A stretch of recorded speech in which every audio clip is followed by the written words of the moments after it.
வணக்கம். நம்ம எல்லாரும் வண்டிக்கு இன்சூரன்ஸ் போடும்போது அந்த ஃபார்ம்ல பர்சனல் ஆக்சிடென்ட் கவர் அப்படின்னு ஒரு ஆப்ஷன் இருக்கும் பாத்திருக்கீங்களா? ஆமா, நம்மள நிறைய பேர் அதை பெருசா கண்டுக்காம சரி அடுத்தது என்னன்னு போயிடுவோம். ஆனா அது உண்மையிலே எதுக்கு? அது நமக்கு உண்மையாவே தேவையா? வாங்க, இந்த தனிநபர் விபத்து காப்பீடு அப்படின்னா என்னன்னு கொஞ்சம் விலாவாரியா பார்க்கலாம். ஒரு நிமிஷம் இதை யோசிச்சு பாருங்களேன். திடீர்னு ஒரு விபத்து நடக்குது, அதனால உங்களால வேலைக்கே போக முடியல. அப்போ உங்க சம்பளம், உங்க வருமானம் என்ன ஆகும்? அந்த மாதிரி ஒரு இக்கட்டான சூழ்நிலையில தான் இந்த தனிநபர் விபத்து காப்பீடு ஒரு பெரிய உதவியா இருக்கும். ஓகே, இது இன்னும் சிம்பிளா புரிஞ்சுக்க அவ்னீத்னு ஒருத்தரோட கதை எடுத்துக்கலாம். அவ்னீத் ஒரு யங் ப்ரொஃபஷனல். அவரை மாதிரி இருக்கிறவங்களுக்கு இந்த இன்சூரன்ஸ் எப்படி செட் ஆகுதுன்னு பார்க்கலாம் வாங்க. பாருங்க, ஒரு ஆக்சிடென்ட்னு சொன்ன உடனே நம்ம மனசுக்கு வர விஷயம் ஹாஸ்பிட்டல் பில்ஸ் தான். அது கரெக்ட் தான்.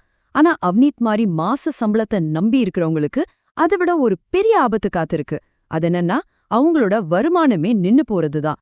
யோசிச்சு பாருங்க, அவ்னீத் இப்பதான் அவரோட கரியர்ல வளர ஆரம்பிச்சிருக்கார். இந்த மாதிரி ஒரு சமயத்துல ஒரு ஆக்சிடென்ட் ஆகி வருமானம் ஸ்டாப் ஆயிடுச்சுன்னா என்ன ஆகும்? அவரோட ஃபியூச்சரே ஒரு பெரிய கொஸ்டின் மார்க் ஆயிடும் இல்லையா? சோ அவரோட சேவிங்ஸையும் கனவுகளையும் பாதிக்காத மாதிரி ஒரு பாதுகாப்பு அவருக்கு கண்டிப்பா தேவை. இன்சூரன்ஸ் பாலிசினா அதுல இருக்கிற வார்த்தைகள்லாம் ரொம்ப கஷ்டமா இருக்கும்னு நினைக்காதீங்க. வாங்க, நாம இப்போ ஒரு உண்மையான பாலிசி டாக்குமெண்ட்டை எடுத்து அதுல இருக்கிற முக்கியமான விஷயங்களை சிம்பிளா புரிஞ்சுக்கலாம்.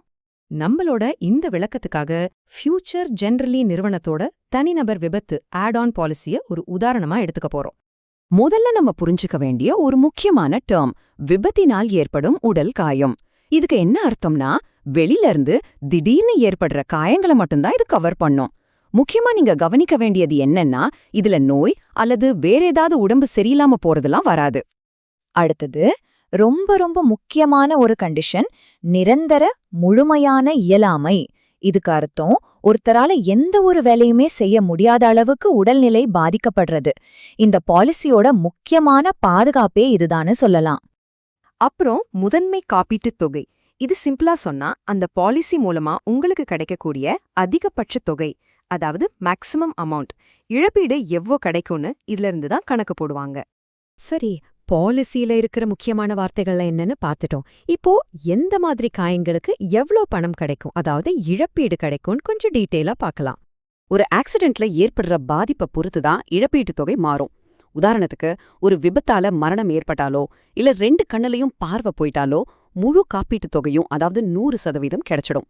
அதுவே மணிக்கட்டோட ஒரு கையை இழந்தா 50%, இல்ல ஒரு பெருவிரலை மட்டும் இழந்தா 25%ன்னு ஒவ்வொரு காயத்துக்கும் ஒவ்வொரு பெர்சன்டேஜ் ஃபிக்ஸ் பண்ணிருக்காங்க. இத பார்த்தாலே தெரியும், பாதிப்போட தீவிரத்துக்கு ஏத்த மாதிரி தான் இழப்பீடு இருக்கும். வெறும் காயம் இயலாமைக்கான இழப்பீடு மட்டும் கிடையாதுங்க.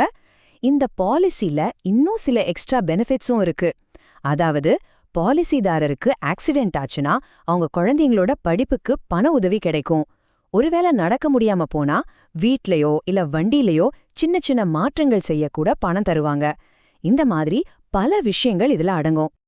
இப்ப நாம ரொம்ப பேரை குழப்புற ஒரு முக்கியமான கேள்விக்கு வருவோம். இந்த பர்சனல் ஆக்சிடென்ட் இன்சூரன்ஸ்க்கும் லைஃப் இன்சூரன்ஸ்க்கும் என்னதான் வித்தியாசம்? வாங்க, ரெண்டையும் நேருக்கு நேரா ஒப்பிட்டு பார்க்கலாம். ரெண்டுத்துக்கும் உள்ள முக்கியமான வித்தியாசம் இதுதாங்க. தனிநபர் விபத்து காப்பீடு அதோட பெயர்லயே இருக்கு. ஆக்சிடென்டால ஏற்படுற பாதிப்புகளுக்கு மட்டும்தான் கவர் ஆகும். இதோட மெயின் நோக்கமே ஆக்சிடென்டால வேலைக்கு போக முடியாம வருமானம் போயிடுச்சே அதை ஈடுகட்டுறது தான். ஆனா லைஃப் இன்சூரன்ஸ் அப்படி இல்ல. நோய் உட்பட எந்த காரணத்தால மரணம் ஏற்பட்டாலும் உங்க குடும்பத்துக்கு ஒரு நிதி பாதுகாப்பை கொடுக்கும். அதனால தான் இயல்பாவே அதோட பிரீமியம் கொஞ்சம் அதிகமா இருக்கும். லைஃப் இன்சூரன்ஸ் பிரீமியம் அதிகம்னாலும் அதுல கிடைக்கிற பாதுகாப்பும் அதிகம். உதாரணத்துக்கு, கேன்சர் மாதிரி தீவிர நோய்களுக்கு கவரேஜ் கிடைக்கும். இயற்கை மரணம் ஏற்பட்டாலும் இழப்பீடு உண்டு. சில பாலிசிகள்ல முதலீட்டு வாய்ப்புகளும் கூட இருக்கும். இதெல்லாம் பர்சனல் ஆக்சிடென்ட் பாலிசில பொதுவா கிடைக்காது. சரி, இப்போ இவ்ளோ விஷயங்கள பார்த்துட்டோம். இத வச்சு உங்களுக்கு எந்த பாலிசி கரெக்டா இருக்கும்னு எப்படி முடிவு பண்றது? வாங்க அத பத்தி பேசலாம். நாம மறுபடியும் அவ்னீத்தோட சூழ்நிலைக்கே வருவோம். அவருக்கு குடும்ப பொறுப்பு எதுவும் இப்போதைக்கு இல்ல.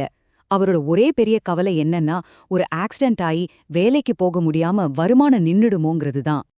அதனால அவ்னீத் மாதிரி ஒருத்தருக்கு தனிநபர் விபத்து காப்பீடு ரொம்பவே பொருத்தமா இருக்கும்.